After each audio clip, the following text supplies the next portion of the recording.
I think as America looks at us and says, here it is, a week before Christmas, and we're debating the defense appropriation bill.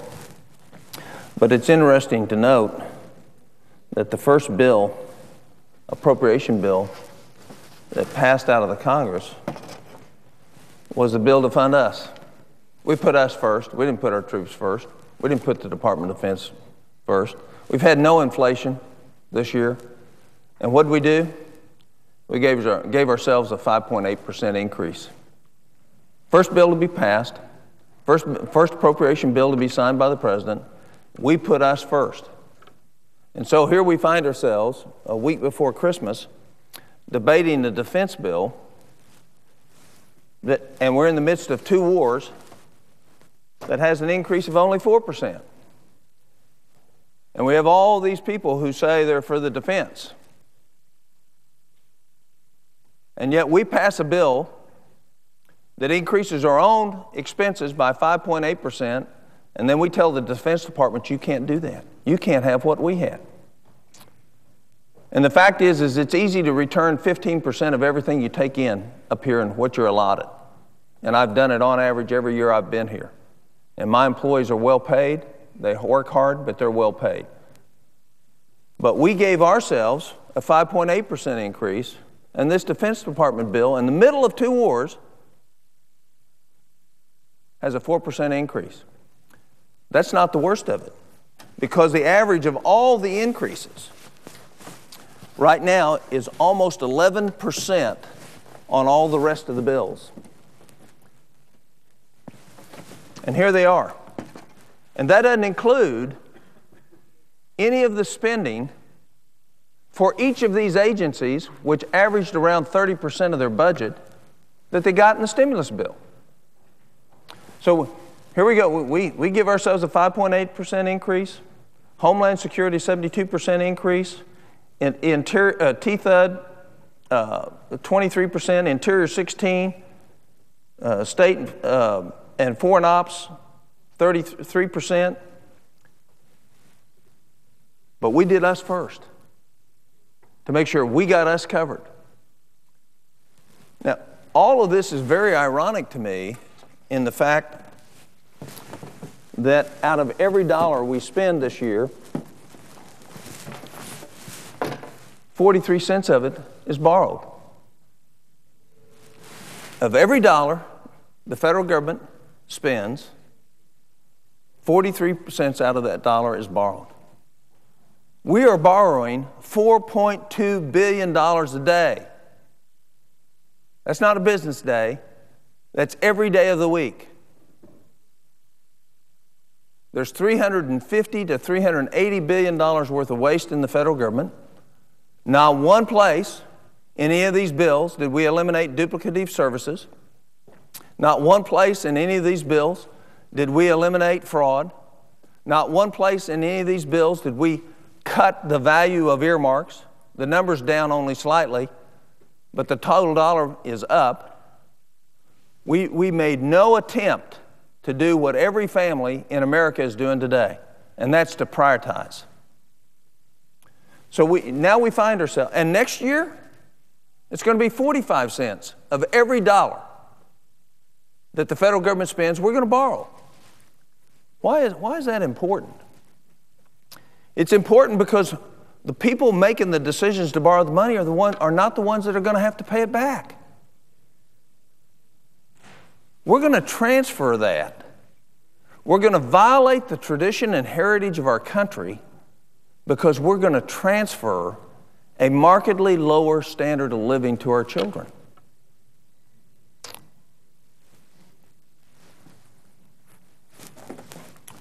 I met this little girl. She's from Maryland. Her name is Madeline.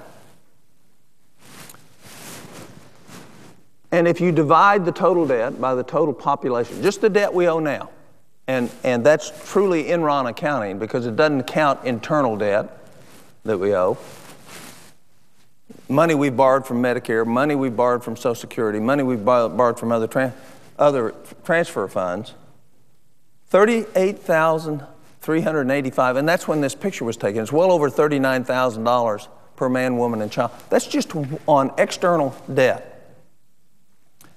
And the only thing she owns is a dollhouse. The real tragedy is that when Madeline's 45, everybody her age and younger will be responsible for $1,119,000 worth of debt and over $70,000 worth of interest per year before they pay any other taxes, before they buy themselves a home or an automobile, before they send their kids to school. They'll be at $1,119,000 debt plus combined unfunded liabilities.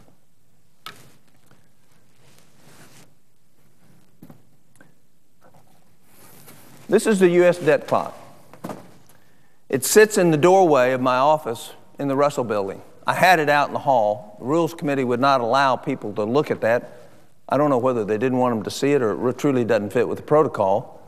So now I have a door open in my office, and I have this on a live computer screen. It changes every day.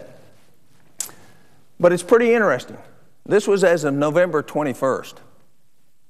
So November 21st to December 18th, that's 27 days. We've borrowed another $100 billion since we took this picture off the internet. The U.S.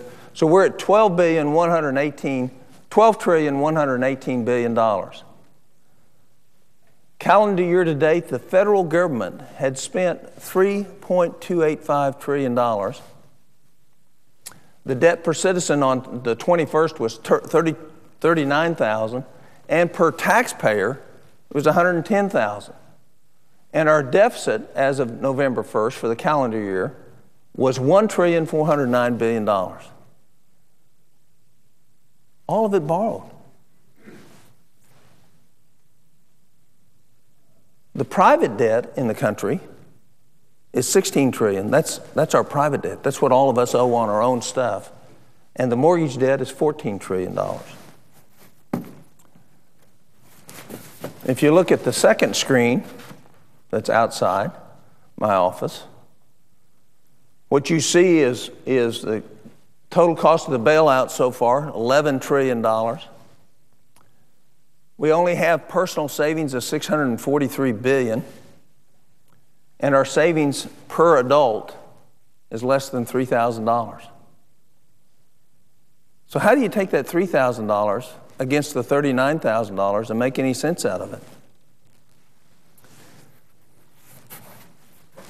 And then the final screen shows the personal individual debt, the credit card debt, and the payment debt per. It also shows our GDP. We're good as a nation. Our workers are good. We produce $91,000 worth of product per person every year. That's going to decline because of what the federal government is doing. There was a guy once named Cicero, and he warned of some things that were happening to one of the best known and most successful republics in the world. And it happened to be Rome. And here's what he said: the budget should be balanced. I think 90% of America agree with that. The treasury should be refilled. The public debt should be reduced. The arrogance of officialdom should be tempered and controlled. And the assistance to foreign lands should be curtailed lest Rome become bankrupt. People must again learn to work instead of living on public assistance. Well, they didn't listen to Cicero, much like the U.S. Senate is not listening to the citizens of this country. And we're growing a federal government that we can't afford, outside the bounds of what this document, the U.S. Constitution, says is our legitimate role. And if you just go to it and look at Article 1, Section 8, you see the enumerated powers. And you go look at the 10th Amendment and you ask, how in the world is the federal government involved in all these things? We have before us a bill to fund our troops and fighting 2 wars, and other than one other appropriation bill, we gave it the smallest increase. And oh, by the way, in this bill is $18 billion of what we call emergency, so we don't have to inside the budget. So we just automatically transferred another $18 billion to Madeline and her generation. How do we get out of this? What do we do? Well, Congress should be following the lead of the families in this country. What are families doing? Families are sitting down and making priorities. They're saying, what are the things we must do? What are the things we want to do? And what are the things we'd like to do? And most of the things we'd like to do are going out the window for American families today.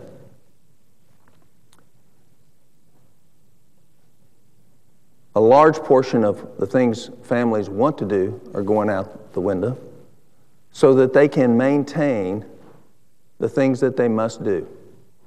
It's called making hard choices. And when you see the fact that the Congress took care of itself before it took care of anybody else, it describes the problem in Washington. Is we're absolutely clueless to what the average American's going through. And we can have all the words on this Senate floor said that we want to say, but our actions speak far louder than any words we could ever say. And what are our actions? Our actions are to steal the future and prosperity of our children. Not a very noble cause. We're here this week not because of the Defense Department bill. We're not here the week before Christmas because of this bill.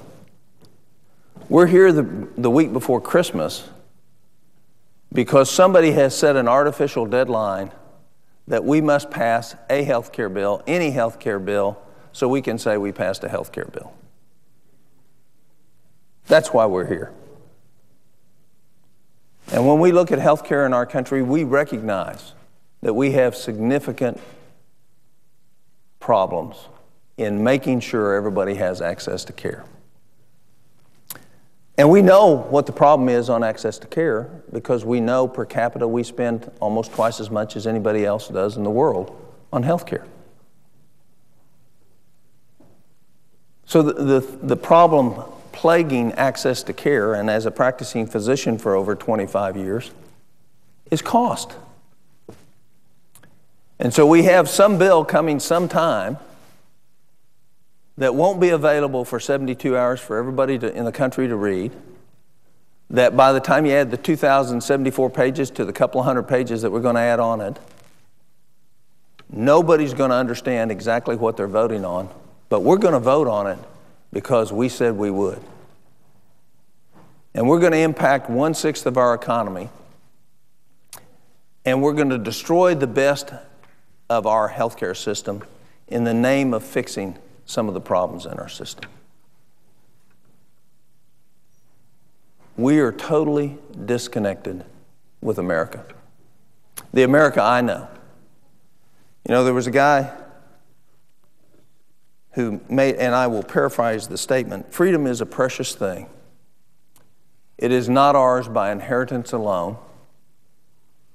It must be fought for and defended by each and every successive generation. Well, what's that freedom he's talking about?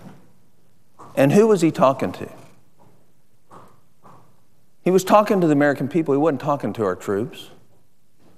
And the freedom he was talking about was the liberty that comes when free people come together under a democratic republic with a limited federal government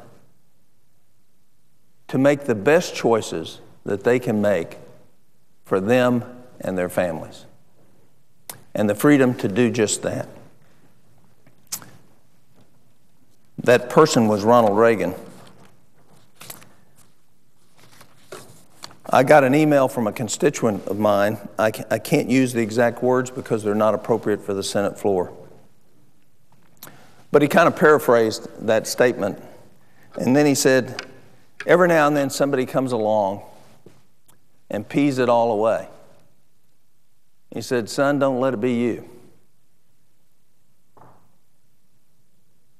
Well, our freedom's being taken away in this country. Not intentionally, but unintentionally. Because as the federal government grows and expands, your opportunity to make choices for you and your family become limited. And we have a health care bill that's going to spend $2.5 trillion over the next 10 years. It's going to cause premiums to rise. It's going to cause quality of care to go down. It's going to cause us to lose 1.6 million more jobs. And it's going to involve the government between the patient and the caregiver. That bill will create 70 new government programs, 15 to 20,000 new federal employees. We'll create 3 panels that will ration care in this country directly and will, in fact, take Americans, not just Americans on Medicare or Medicaid, Americans' freedom to make the best decision for them and their family as regard to their health care and stuff it in a box. Because we're going to tell you what you can have, what you can buy, and we're going to totally disregard the art of medicine, and we're going to practice cookbook medicine in this country. You know, a week ago, we reversed the U.S. Preventative Task Force recommendation on breast cancer screening. We're going to have to do that hundreds of times every year under the bill that's being proposed right now. Because all of that's based on cost estimates. It was based on 1 out of every 1,970 women they find a breast cancer between 40 and 50. But what people didn't say is 1 out of every 1,400 between 50 and 60 they find a breast cancer. So therefore, on a cost basis, they're right. On a clinical basis, they're not. The majority whip earlier today said that the Republicans didn't have any ideas on health care. Well, the fact is we do have ideas on health care.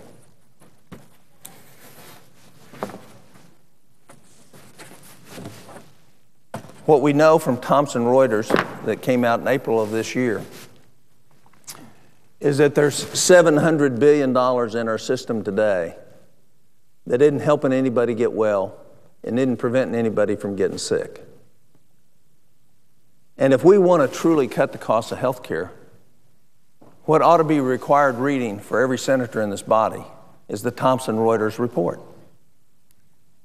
Because they can go through the fraud and abuse, 19% of everything we spend. Unwarranted use, that includes me as a doctor, doing tests I shouldn't be doing. That includes defensive medicine, administrative system inefficiencies, provider inefficiency and error, avoidable care and lack of care coordination, duplication. We've not attacked the disease of runaway health care costs in this country. What we've attacked is the symptoms. And you don't cure people by treating their symptoms. You cure people by finding out what their disease is and curing the disease and treating the disease. We're accused of being the party of no. I want to tell my colleagues and the American public, no is a wonderful word. When your child's misbehaving, you say no. When your adolescent child is making bad judgments, you say no. When somebody's stealing something from somebody else, i.e. liberty, you say no. When you're stealing the future in terms of opportunity, we should say no. When you're creating a government-centric healthcare system rather than a patient-centered healthcare system, no is a great word. We've heard all about why we don't have any ideas. Well, we had 2 markups. The ideas that we offered were rejected. I see Senator Wyden on the floor. He has a wonderful health care bill. It's somewhat different than the one I introduced, but it's a great bill. And it doesn't fall into any of the traps that the bill that's on the floor today falls into. And it also addresses many of the problems that are outlined in the Thomson Reuters study on healthcare in America. So, saying no at the right time saves lives. Saying no at the right time saves money. Saying no at the proper time preserves our future. Saying no when no is the best answer